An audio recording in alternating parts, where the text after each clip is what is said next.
बात कर लेते हैं। अगर हम कैश को छोड़ दें तो बाकी ना तो इंडेक्स फ्यूचर्स में, ना तो स्टॉक फ्यूचर्स में, ना तो इंडेक्स ऑप्शंस में, हर तरफ खरीदारी का ही अच्छा आंकड़ा है। किस तरह से देख रहे हैं आप, और लॉन्ग होल्डिंग कितनी है? क्या वो 20% के ऊपर निकल गई है? आपको पहले 23,000 का लेवल देख के कैसा अच्छा लग रहा है कि नहीं लग रहा है? बहुत अच्छा लगा, काफी लंबा वेट कराया निफ्टी ने 23,000 के लिए, और ये बैंक निफ्टी का करीब 50,000 आ जाएगा, ये देख के कैसा लगेगा? बहुत अच्छा लगेगा। अब आप ये सोचिए, जब आप भले ट्रेड करें या ना करें, तब आपको अच्छा लग रहा है, तो जिन लोगों के पास पोजीशन फंसी होगी उनको कितना अच्छा लग रहा होगा, और जिन लोगों के पैसे लगे होंगे उनको कितना अच्छा लग रहा होगा। आप इसी से अंदाज़ा लगा लीजिए। देखिए, ग्रोथ के बारे में ना, जब भी ग्रोथ होगी, किसी भी देश में हो, किसी भी इकोनॉमी में हो, भारतीय किसी भी सेगमेंट में हो, किसी भी जगह पर हो, सबको फील गुड होगा। द रीज़न इज़ बिंग, हमारा सबका नेचर है उन्नति, तरक्की, प्रगति देखना, विस्फोट, विध्वंस, कहीं पे कोई ख़त्म कर देना। ये चीज़ें हमारे ह्यूमन नेचर का हिस्सा नहीं होती है, वो तो ईगो का हिस्सा है ना। वो तो अपने ईगो प्रूविंग का पॉइंट हो जाता है। बट नेचर क्या है कि ग्रोथ दिखे, तो ग्रोथ अच्छी दिखी है। 2 पॉइंट से मैं शुरू करता हूँ, क्योंकि आपने एफआईज की बात छेड़ी और एफआईज का आप बता रहे हैं कि थोड़ा सा कैश में क्वांटम उनका है सेल का। लेकिन मैं आपको नेट में एक और रकम भी दिखाना चाहता हूँ। 22,000 करोड़ रुपए की इंडेक्स ऑप्शंस में भी बाइंग हुई है। 1 मिनट के लिए जरा वो वाली प्लेट दिखाना जहाँ पे 22,000 करोड़ रुपए लिखा होगा। तो ऑप्शंस में जब भी ह्यूज बाइंग होगी, ध्यान रखिएगा, ऑप्शंस में जब भी ह्यूज बाइंग होगी, और पिछले 3 दिन से आप देख रहे हो, और पिछले 3 दिन से मार्केट थोड़ा एबनॉर्मल बिहेवियर दे रहा है। ये देखिए आप, 22,701 करोड़ रुपया ऑप्शंस के अंदर बाइंग हुई है। ऊपर अगर आप इंडेक्स फ्यूचर्स देखेंगे, वहाँ बाइंग हुई है। स्टॉक्स का फ्यूचर देखेंगे, वहाँ बाइंग हुई है। स्टॉक्स का ऑप्शंस देखेंगे, वहाँ बाइंग हुई है।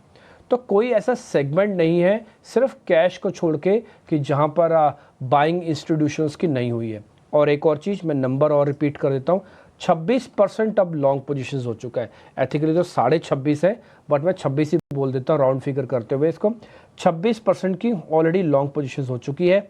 आपने जब ये मंथ शुरू किया था तब आपके पास 15% की लॉन्ग पोजीशंस थी। मिड ऑफ द मंथ यानी कि करीब 10-12 तारीख के आसपास आप 18% पे आ गए थे, और उसके बाद फिर आप सीधा 20% पे आए, 24% पे आए, अब हम 26% पे हैं। तो कहने का मेरे मतलब करीब 10 से 11% आप पिछले 10 दिन में ही बढ़ गए हो, सिर्फ 10 दिन में। और आपने बैंक निफ्टी करीब 2000 पॉइंट चलाई, और निफ्टी करीब 1000 पॉइंट चली। यानी कि सिर्फ 10% एफआईज आने से आपके पास, सिर्फ 10%, हाँ, माइंड माई वर्ड्स, सिर्फ 10% एफआईज आने से करीब 2000 पॉइंट का बैंक निफ्टी है। मैं अगर 10% और एफआईज को अंदर ले आऊं और इसी कैलकुलेशन पे चला जाऊं कि 2000 पॉइंट बैंक निफ्टी और चलेगा, तो आप 52,000 पे पहुंच जाएंगे। यानी कि जितना आपका लॉस है उसका 50% रिकवर हो जाएगा, क्योंकि बैंक निफ्टी 56,000 से फिसला था और अब 52,000 पे वापस आ सकता है। अगर मैं इसी कैलकुलेशन, इसी थ्योरी पे चला जाऊं कि 10% of the FIIs is equal to 2000 point of a bank Nifty and 1000 point of a Nifty. एक और चीज, निफ्टी ने इसके मुकाबले थोड़ा कम परफॉर्मेंस दिया है। मैं आगे भी आपको बताऊंगा कि कैसे कम दिया उसने, और आज कौन उसका रोल प्ले कर सकता है। बट 1000 पॉइंट अगर मैं उसके भी जोड़ देता हूं, तो अगले 10% अगर एफआईज और खरीद लेते हैं, जो कि मेरे को लगता है आसानी से आ भी सकते हैं, तो आप 1000 पॉइंट और भी जोड़ सकते हैं। यानी कि आपका ये 23,000 वाला 24,000 भी हो सकता है। लेकिन इन सारे पॉइंट्स को बोलते समय मैं आपको उस एकदम से एक्साइट नहीं कर रहा हूँ। मैं आपको सिर्फ फैक्चुअली डाटा के हिसाब से बता रहा हूँ। आपको बहुत गंभीरता से और शांति से सुनना है, समझना है, और पॉइंट को सिर्फ नोट कर लेना है। जैसे मैं सुबह उठ के सारे पॉइंट्स को नोट करता हूँ, फिर एक एक करके आपके सामने रखता हूँ। दूसरा पॉइंट, इसी एफआईज के नंबर में 65% के ना रिटेल की होल्डिंग हुई है। अभिषेक और आशीषा, आपको अच्छे से याद होगा, हमने कई बार आपके सामने बोला कि जब तक रिटेल माल छोड़ेगा नहीं, तब तक बाजार बहुत तेज़ी से चलेगा नहीं। रिटेल इस बार माल छोड़ रहा है। पिछली बार उसने माल नहीं छोड़ा तो ट्रैपिंग हो गई, सब लोगों को लगा कि ऐसा नहीं होगा, लेकिन इस बार रिटेल ने माल छोड़ा। आपको पता है रिटेल की होल्डिंग्स लॉन्ग की कितनी हो गई है? सिर्फ 63% हो गई है। ये 71% हुआ करती थी। करीब 7 से 8% माल छोड़ा है, और एग्जैक्टली यही माल एफआईज के पास चला गया। अब काफ़ी सारे लोग हमको ट्वीट करके या मैसेज पे लिख के ये कर सकते हैं कि रिटेल का एफआई से क्या ले जाना, रिटेल माल छोड़ेगा एफआई कैसे पकड़ेगा। नहीं, एक पोजीशनिंग होती है मार्केट्स के अंदर, एक प्ले होता है, उनको लगता है कि अगर स्ट्रॉन्ग हैंड्स का माल छूट रहा है तो वीक हैंड्स का माल छूट रहा है तो स्ट्रॉन्ग हैंड्स में जाएगा ना, तो बाज़ार उसको नोटिस करता है। आपका प्लॉट है ना, आपका मकान है, आप किसको बेच रहे हो ये भी मैटर करता है। आप खरीद रहे हो ये मैटर नहीं करता, किसको बेच रहे हो ये भी मैटर करता है, क्योंकि अगर वो ज़मीन सही हाथों में चली गई तो आपकी वही ज़मीन कल कमर्शियल या फिर किसी और चीज़ों में बेहतर इस्तेमाल होगी। अगर वो गलत हाथों में चली गई तो प्लॉट खाली का खाली पड़ा रहेगा, 10 साल बाद भी आओगे आपका प्लॉट खाली का खाली पड़ा रहेगा। हालांकि आपकी ऑनरशिप नहीं है, फिर भी आप देखोगे तो सही एक बार कि हाँ ये मेरा प्लॉट था एक ज़माने में। तो ये बहुत ज़रूरी होता है कि किसके हाथ में वो पैसा जा रहा है। अगर कोई माल छोड़ रहा है तो रिटेल के हाथ से माल छूट के अगर एफआईज के पास जा रहा है तो बहुत अच्छी बात है और यही हमको चाहिए भी था। मैं एक साथ अभी जल्दी तो एक्सपेक्ट नहीं करता, बल्कि भविष्य में मैं एक्सपेक्ट करता हूँ दिवाली तक आते आते एफआईज सबसे बड़े प्लेयर हो जाएंगे लॉन्ग पोजीशंस में मार्केट को होल्ड करने में। एक छोटे से पॉइंट के साथ ही ख़त्म कर दूंगा इस एफआईज वाले को। ये आप नंबर्स देख पा रहे हैं डीआईज का। मैंने काफ़ी सालों बाद, मैं सालों बोल रहा हूँ, साल नहीं, सालों बाद मैंने ऐसा नंबर्स देखा है जब डीआई 73% लॉन्ग है। आपको पता है ना, आपकी बैंक निफ्टी 1500 पॉइंट से ज़्यादा बढ़ चुकी है और निफ्टी करीब 800 से 900 पॉइंट, एक धेला भर भी डीआईज ने नहीं बेचा। एक धेला जिसे कहते हैं, वो बाकायदा आज भी लॉन्ग लेके बैठे हैं और पोजीशंस को बढ़ा रहे हैं। और मैं थैंक यू भी बोलूँगा, मैं लास्ट टाइम भी बोल चुका हूँ, मैं फिर से बोलूँगा, हमने अपने 3 स्टांस में से एक स्टांस उन्हीं को देख के छोड़ दिया था कि अब एकोमुलेट करने की ज़रूरत नहीं है, क्योंकि एफआईज भी काफ़ी बड़े लेवल पे एकोमुलेट कर चुके हैं। अब आप एकोमुलेशन छोड़ दो, अब तो सिर्फ buy right and sit tight करके बैठो और तमाशा देखो और पुल बैक का मूवमेंट का मजा लो। ठीक है, ये पूरी एफआईज की पोजीशंस को लेकर एनालिसिस होगी। डिपिकल में डेटा भी चेक कर रहा था कि जो एफएनओ के 220 स्टॉक्स हैं उसमें 101 स्टॉक्स में एफआईज ने शॉर्ट कवरिंग की है और सबसे जो पोजीशन जो ऐड किया है वो रिलायंस के शेयर में। निफ्टी बैंक करीब करीब 2000 पॉइंट चल चुका है पिछले 4 सत्र की अगर बात करें तो, और निफ्टी में हम तेजी देख रहे हैं, अब 23000 के ऊपर जाने को तैयार है। आज जैसा कि गिफ्ट निफ्टी दिखा रहा है 100 अंकों के गैप के साथ आज फिर से हम खोल सकते हैं। आपको लगता है कि अगर किसी को नई बाइंग करनी हो तो बल्कि ये 100 पॉइंट का वेट कर ही ले, 23000 23100 की रेंज में निफ्टी को चले जाने तो उसके बाद ही करें। अब देखो अब नई बाइंग का ना अभिषेक जी जमाना नहीं रहा। मैं आपको बहुत फ्रैंकली बता देता हूँ, मैं आपको इसके मैं वजह बताता हूँ। ऐसा नहीं है कि नई बाइंग के लिए मैं मना कर रहा हूँ, आपका ना रिस्क रिवॉर्ड चेक करके आना होगा आपको।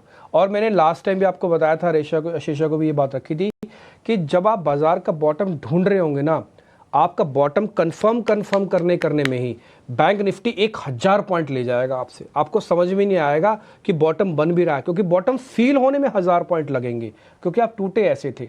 ऐसे निफ्टी फील होने में कि अब आपका 22000 का बॉटम बन गया। कल हमने परसों ही हमने वाइप चलवा दी थी, क्या 22000 हम वापस देखेंगे, क्या हम 48000 वापस देखेंगे? उसी समय हमारे एक्सपर्ट्स ने कहा था नहीं देखेंगे, हमारा खुद का कन्विक्शन भी कहता था हम नहीं देखेंगे। अब आप ये सोचो आज 100 पॉइंट, चलो मैं 100 पॉइंट भी नहीं जोड़ता, मैं 50 पॉइंट भी जोड़ देता हूँ या 100 पॉइंट भी जोड़ लेता हूँ, चलो 23000 भी आ गया। तो उस 22000 को देखने के लिए अब आपको 1000 पॉइंट वापस नीचे लाना पड़ेगा निफ्टी को, जो कि टफ काम है जब तक कोई नेगेटिव न्यूज़ नहीं आएगी। अब नहीं आएगा नीचे। तो कहने का मेरा मतलब है कि हम उस समय भी बैंग ऑन थ्योरी थे कि जिस दिन फर्स्ट डे ही निफ्टी ने 22000 का साथ छोड़ के 22500 को पा लिया था, उसी दिन हमने आपके सामने बात रखी थी अब 22000 वापस बाजार नहीं देखेगा।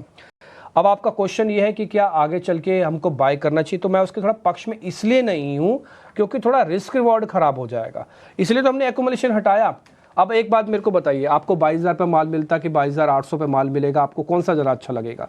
22000 पे माल वाला ज़रा अच्छा लगता, क्योंकि उससे आपकी पोजीशन अच्छी रहती। तो धीरे धीरे करके जो आपने एक्यूमुलेट किया है ना, आपने देखो हमने 24000 से शुरू किया था, मेरे को अच्छे से याद है, और 22000 तक यानी कि 2000 पॉइंट पे हमने एक्यूमुलेशन करवाया। और हर बार आपको बोला कि जब जब भी मार्केट में फॉल आए आप एक्यूमुलेट करते रहना बॉस, अच्छे शेयर्स पकड़ना boss, no aggression no depression रखना बॉस, शांति से बैठे रहना बॉस, बाज़ार का बॉटम अभी नहीं आया है, जब आएगा बाज़ार अपने आप बता देगा, तब किसे डिम निकाल रहा है किसी की ज़रूरत नहीं है आपको, आप खुद समझने लगेंगे। अब आपको लग रहा है कि आप मेरे को सुन के समझ रहे हैं बॉटम बन रहा है, आप खुद फील कर रहे हैं कि आपको बॉटम बनने जैसी सिचुएशन आ रही है, मेरे कहे से थोड़ी चल रहा है ना। तो ये सारे पॉइंट बताने का पर्पस यही था कि अभी आप थोड़ा सा माल ना लो, बल्कि जो ले रखा है ना उसको लंबी अवधि के लिए प्ले करो। मैंने फिर से आपको रिपीट कर देता हूँ, एक लाइन मैंने आपको पहले बताई थी कि होली पे लिया हुआ माल अगर आप दिवाली पे काटते हैं तो मेरे को लग रहा है बहुत अच्छा प्ले आपको मिलेगा। और बहुत अच्छा प्ले मतलब इसलिए मिलेगा क्योंकि मैंने कई एक्सपर्ट से सुना जाना, आपके सामने शो में पूछा कि भाई दिवाली तक या साल के एंड तक कितने लेवल आ जाएंगे, तो उसमें से 2-3 एक्सपर्ट्स ने कहा कि 25,000 आ जाएगा, किसी ने कहा 24,500 आ जाएगा। मैं उनकी बात को अगर 50% भी सच मानता हूँ, तब भी मैं एक्सपेक्ट करता हूँ कि हाँ भाई चलो प्रोबेबिलिटी हाई है कि 25,000 तक के लेवल भी हम देख सकते हैं। और मैं यहाँ पे खड़ा होकर इतनी बड़ी बात बोलूँगा नहीं, बट मैं इतना जानना चाहता हूँ कि अगर आपके पास कोई पोजीशंस हैं उसको होल्ड करो, ज़्यादा भरने के चक्कर में ना रहो, बल्कि होल्ड करो। मैं जल्दी से निफ्टी को कंप्लीट कर देता हूँ। यहीं पे शॉर्ट कवरिंग हुई है कल के सेशन में और करीब 2% के आसपास का शॉर्ट्स कवर हुआ है। अभी भी 2-2.5 लाख कॉन्ट्रैक्ट ऊपर है, 2,19,000 एक्चुअली में कॉन्ट्रैक्ट ओपन है। ये सफिशिएंट कॉन्ट्रैक्ट्स हैं थोड़ा और शॉर्ट्स कवर कराने के लिए। एक पॉइंट जो मैं आपको थोड़ी देर पहले बता रहा था, मैं फिर से रिपीट करता हूँ, आईटी पे आज नज़र रखिएगा। आज निफ्टी पे आपको ज़्यादा ध्यान देना है as compare to bank Nifty. I repeat my self, आज आपको निफ्टी पे ज़्यादा ध्यान देना है as compare to bank Nifty. वजह मैं बताता हूँ। एक तो डेरिवेटिव एक्सपायरी है आज वीकली बेसिस पे, आज 20 मार्च है, ठीक है, एक तो ये कवर होगा। और दूसरा, आईटी की परफॉर्मेंस नहीं चली और लास्ट ट्रेडिंग सेशन में नैस्डैक ऊपर आया है, तो मैं एक्सपेक्ट करके चलता हूँ आज आईटी पार्टिसिपेट करेगा और बैंक को थोड़ा पीछे हटना पड़ेगा, क्योंकि बैंक पिछले 3 दिन से काफ़ी चला हुआ है। तो पिछले 3 दिन का जो बैंक का मोमेंटम है सेकंड वे हो जाएगा एंड फर्स्ट वे में थोड़ा वो आईटी, ऑटो या कुछ और काउंटर्स, एनर्जी वाले काउंटर्स सामने आ सकते हैं। तो मेरा ऐसा मानना है कि आज निफ्टी के अंदर आपको अच्छे प्ले मिलेंगे। ऑप्शंस वालों को भी अगर आज चेक करना हो ना, तो निफ्टी पहले देखना। अब आते हैं बेस की बात। 22,800 2 दिन हो गए, हमने 22,800 के ऊपर है। हमने परसों भी क्लोज किया था, कल भी क्लोज किया। मैंने ऑप्शंस भी आपको कल दिखाई थी, 500% का राइज हुआ था। वो 22,800 वाली ऑप्शंस फिर से दिखाओ, कल फिर से शॉर्ट कवरिंग हुई है। हालांकि कल परसेंटेज सिर्फ 30% के अराउंड ही रहा गेन का, क्योंकि उसमें से फ्यूल निकल चुका है, इसलिए परसेंटेज कम था। नहीं तो कल और भी चलती और भी तोड़ती ये कॉल। लेकिन इस कॉल ने एक इंडिकेशन दे दिया कि 22,800 को अपना बेस मान सकते हो आप। तो 22,800 इज जो बेस। ये देखिए 22,800 की 20 मार्च की कॉल है, कल 39% बढ़ी है, इससे पहले 500% बढ़ी थी, मैंने आपको इसी स्क्रीन से दिखाया था। तो सेकंड डे ना बढ़ने का वजह क्या है? ऑलरेडी फ्यूल सक हो चुका है काफ़ी सारा, और जो बचा हुआ था कल मार्केट ने और खींच लिया। ये इंडिकेशन है बताने के लिए कि 22,800 आपका नियर टर्म का बॉटम बन चुका है। ऊपर आएंगे तो 23,200 तक के टारगेट हैं। मैंने कल भी आपको बात बोली थी, आज मेरे को 23,000 की क्लोजिंग चाहिए, 23,200 के रास्ते आपको मिल जाएंगे। तो ये निफ्टी पे हो गया। ऑप्शंस वाले आज थोड़ा एक्टिव रहना, खासकर निफ्टी पे। बैंक निफ्टी में भले ना भी रहो तब भी काम चल जाएगा।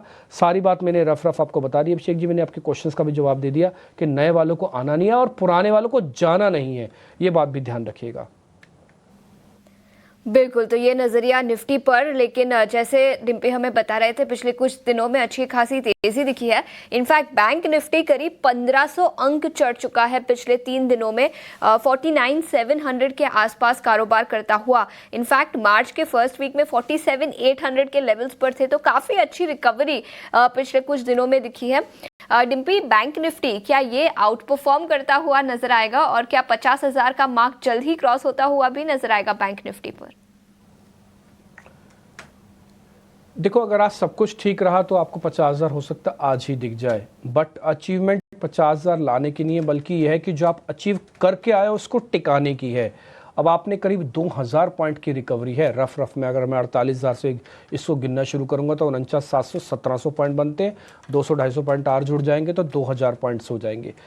तो इस 2,000 पॉइंट की जो मेहनत करके आए हो ना, वो रुकना ज़रूरी है। वो रुक जाएगा तो काम बन जाएगा। निफ्टी पे मेरा कन्विक्शन थोड़ा हाई है कि वो 22,800 को अब जल्दी ब्रेक नहीं करेगा। बैंक निफ्टी क्योंकि शॉर्ट टर्म में ही आया है ऊपर और काफ़ी एग्रेसिवली वर्टिकल राइज होके आया है ऊपर, तो इसलिए थोड़ा सा मेरे को बैंक निफ्टी पे अभी मैं ऐसा नहीं कि इस पर नेगेटिव हूँ या मेरे को लग रहा है कि प्रॉफिट बुकिंग हो जाएगी, बट इस पर मेरे को थोड़ा ऐसा लगता है कि थोड़ा रेस्टिंग मोड में जा सकता है ये। ठीक है, एक बार जरा निफ्टी बैंक का मैंने चार्ट अपनी स्क्रीन वाला भी फायर किया है, एक बार आप प्रोड्यूसर साहब आप फायर करके दिखाना। मैं उसकी वजह बताता हूँ क्यों मेरे को ऐसा लग रहा है कि रेस्टिंग मोड में जा सकता है ये। एक्चुअली में ना बैंक निफ्टी के अंदर एक स्ट्रॉन्ग और बढ़िया पुल बैक आया है और ये अपनी नेकलाइन को ब्रेक करेगा ना तो और अच्छा चलेगा। तो अब इसकी भी ना नेकलाइन ब्रेक नहीं हुई है, अभी आपको स्क्रीन पर दिखेगा अभी स्क्रीन पर आपको दिख जाएगा ये देखिए पूरा, ये इसकी नेकलाइन वाला पार्ट है। मैं मार्क कर देता हूँ, चलिए आपके लिए जल्दी दिस वन। एक बार ये पार हो जाएगा ना 50, तो उसके बाद आप ना नए जोनर में आ जाएंगे, फिर मार्केट के अंदर नया माउंटेन या नया पीक भी बन सकता है। तो फिलहाल ये उसी जोनर की तरफ बढ़ रहा है और स्पीड से बढ़ा है। देखो ना वर्टिकल है और 2 दिन का गैप भी है इसके पास। तो बस इसीलिए मैं थोड़ा सा आज बैंक निफ्टी की बजाय निफ्टी पे अपना ज़्यादा कंसंट्रेशन डालूंगा। बट बैंक निफ्टी भी अच्छा है, कोई दिक्कत नहीं। 49,700 तक आप आए हो। मैं जल्दी से स्टॉप लॉसेस बता देता हूँ। 49,500, 49,300 दो स्टॉप लॉसेस हैं। पहला टारगेट होगा जो मेरा तो अचीव हो गया है, 49,800 का था, लेकिन इसके ऊपर चलता है तो 50,000, 50,200 तक का रास्ता अभी भी साफ है और आज गैप मिलेगा तो थोड़ा बहुत चल सकता है। तो 50,200 तक के लिए रास्ता आपके लिए साफ है, लेकिन उसके बाद उसी जगह से टकरा जाएगा जो मैंने अभी आपको लाइन दिखाई थी। उसके बाद इसके लिए करो मरो वाली सिचुएशन आ जाएगी। अगर ये ब्रेक कर गया तो फिर आप नया हाई देखोगे बैंक निफ्टी में और हो सकता है दिवाली से पहले ही दिख जाओ। और अगर ये नहीं करेगा तो ये साइडवेज हो सकता है और थोड़ा बहुत वापस आपको री एंट्री करवाएगा। तो ये मैंने लेवल्स बता दिए। ऑप्शंस वालों का आज बैंक निफ्टी में थोड़ा कम ध्यान देना चाहिए, निफ्टी में थोड़ा ज़्यादा ध्यान देना। मेरे को लगता है कि आज निफ्टी में ज़्यादा अच्छा प्ले मिलेगा due to expiry and due to IT factors and of course Reliance also. आज रिलायंस का चलना भी बहुत ज़रूरी है। 3 शेयर F&O बैन में है, स्क्रीन पर आपके आ जाएंगे। पुट कॉल रेशियो कल बिल्कुल भी चला नहीं, हिला नहीं, तो कल बाजार सरक के चला है बिना हीट किए हुए। ये बहुत अच्छा साइन होता है बाजार का कि हीट अप नहीं होना चाहिए मार्केट, और वो कल बिल्कुल भी नहीं हुआ है।